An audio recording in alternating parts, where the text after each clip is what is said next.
This is just so brutal, and yet I can't look away. The weapon for first kyu is the Kuketsu Shoge. It consists of a ring, which for a training implement we use dog chew rings that you can get at the local store. Rope, and then we have our plastic shoge part of this. This in reality would be a piece of metal that either had sharp edges on it with a hook, and this could have a sharp edge on it also, used for planting and digging tools, used in construction basically. They add a little hole in the bottom, tie your rope through it.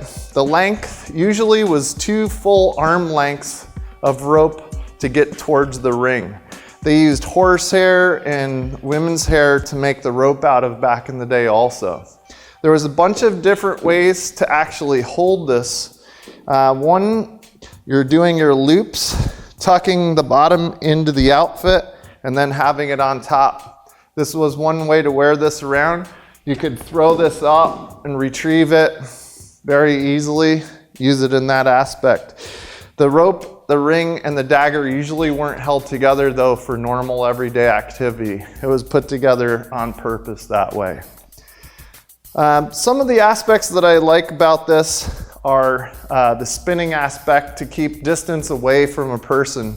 If I'm trying to keep you at bay, I'm going to lengthen this distance through either a top spin, and you're not going to want to get in the way of this because you'll get clocked, or from side to side with my spinning to keep the person further a distance, just like you would in Seigan with a sword. Because at any time you can whip this out and throw it at somebody, whether it's a forward spin or a backward spin, doesn't matter. There's a lot of different ways for holding this, so let's go over those first. Palm up, left hand holds the shoge, and you can keep loops depending on how long you want your rope to be for your spinning. With the palm up, I'm just grabbing the rope and we'll do a back spin at first. I can drop loops as needed for length of how far I want to throw the ring out. So backward spin, this is one thing to practice with movement, walking, moving around, and keeping it moving with your body. So then the next thing to do once you have that backspin down is throwing the shoge out. Once it's out, we have to retrieve this. So you can take your time and use your hands and scoop this back in. It would take quite a while to do that. So we want to think of how efficiently we could do that with taijutsu. I grab right up next to the shoge with one hand, and as I step back, I pull my hand and the rope comes back a whole length. I then take the other hand, grab onto the rope, and take another step back, and I'm already into a spin with this one. So retrieving this with taijutsu is a good skill to practice, so that by the second time, you're already back into a spin, and you can use these angles. Throw, retrieve, and back into a spin. Throw, retrieve, and back into a spin. You have to be able to use your body with taijutsu side to side, just like the spinning with rokushakubo. So also from this back spin with the hand open, there's another maneuver that's really nice to know, and that's a fake out, like throwing a jab punch as a boxer. I let this out and pull it back in and continue my spin. So I'm faking out the person like I'm gonna tap them or attack with it, but then I pull it back and I can do another attack in a different angle. As I throw it out, I come back over. Retrieve it. Throw it out, back over. Throw it out, pull it back in. Throw it out, pull it back in. Using taijutsu with this is also important. The second spin we'll go over is palm down, grasping the rope. Forward spin.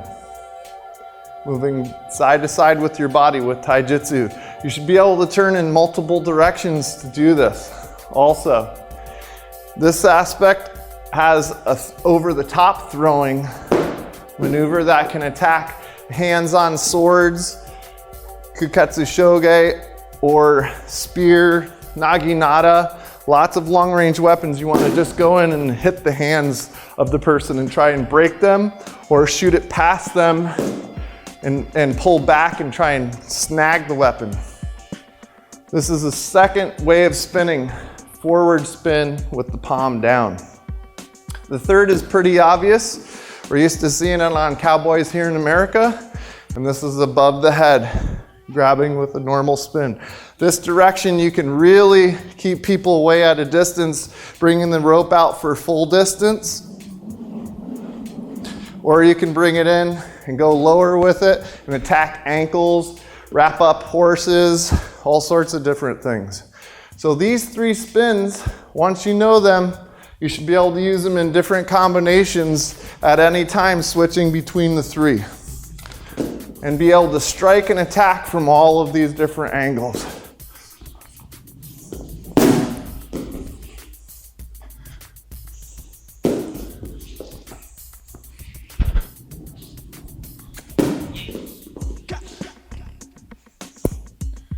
So here's one of the drills that we like to do at the school. We'll take a heavy bag or a kicking pad, and I'll place it on the ground. Different striking drills, you need to be able to have control. So we'll do a backspin at first. A lot of people will randomly just throw these out and miss the target over and over, but you should be able to control the height at which this goes out. One of the ways to do that is using taijutsu, rocking forward with this motion. You should be able to hit the target from the top, going over, and from the side. So those three methods with a bag are different ways of hitting. You can do extreme things also, like throwing it past the target and then pulling with this to hit with the back pull of the target as you go through. Always remember, taijutsu, to gather back up your weapon and go right back into movement again with it. So attacking a target with kuketsu shoge is really fun to do. And so try some of these different ways of moving with kuketsu shoge and learning how to strike with it. This is kuketsu shoge, the first kyu weapon. Now we'll go over some of the grappling aspects with the kuketsu shoge. We'd start with like kihon happo. If I was going to do a multi-gyaku, I might take the ring and use it as mitsubishi. As I'm moving, grabbing with the rope, and using it to pull down. Once the person's down, I can take the ring and dagger part of the shoge and hook into muscle groups and cut. If the person was coming in from a distance, walking down a trail, and I knew I was going to have to do this, I might use this to throw past the person just as a distraction, tie them up, take them down in some other way, and subdue them. Just this ring and distraction, a metal ring flying at your face, you have to get out of the way, otherwise you're going to get hurt. Lots of different ways to handle this. They could punch right through this, and I could get the ring, tie them up, and still using taijutsu do different motions with this. Throwing it past and hooking in and not staying attached to this, I can let go at any time and finish. Little interesting things happen with the shoge. So you should go through all of the sanshin, moving this if the person throws the punch, parrying off. Chino kata, that one's pretty basic. And then moving in with some sort of gyaku to finish this off. Grabbing up rope, tying it together, not staying with it, and maybe doing a choke out at the end. A lot of this movement can get sloppy, but that's how real fights are. They're never perfect. Eye blocked, punched, the person went down. It's a lot of slop and things happen, and you just have to know when to go into variations and movement and just stay alive within it. So that's a little bit of grappling with the kuketsu shoge.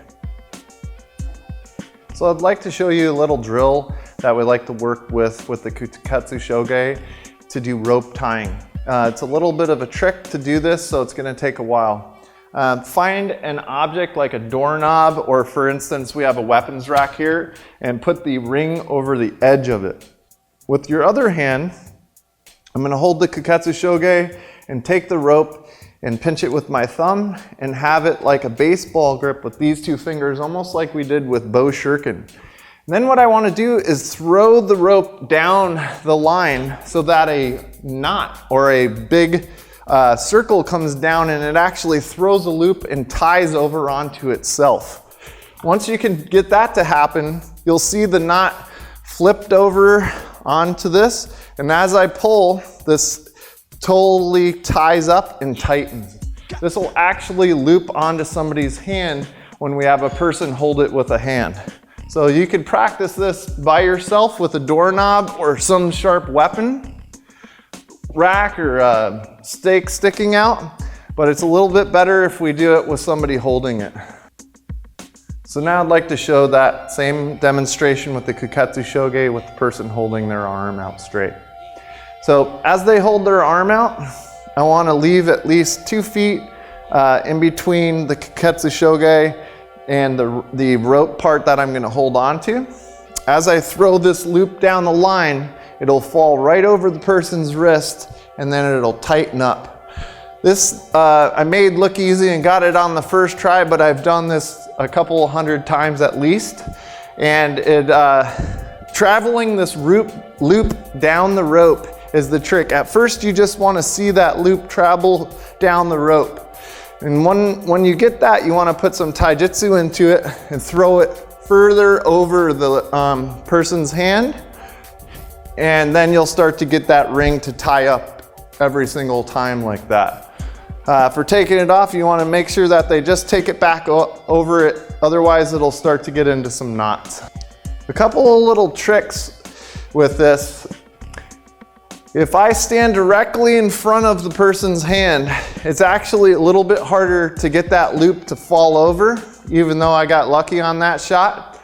But if I take myself from being straight on and I come over at a 45, like we usually do for a lot of our falling off tai sabaki, it makes it real easy to loop it like that one just did, where it goes right over the top.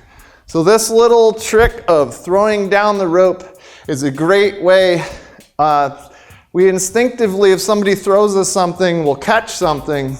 You can get this loop to come on, and then you can pull something down with the hand, come in and strike. So there's actually a couple of waza techniques where you'll see some of this in ninjutsu, and this is a really good training tool to get used to doing some of that stuff for accuracy and for body movement, of learning how to use full taijutsu movement with this.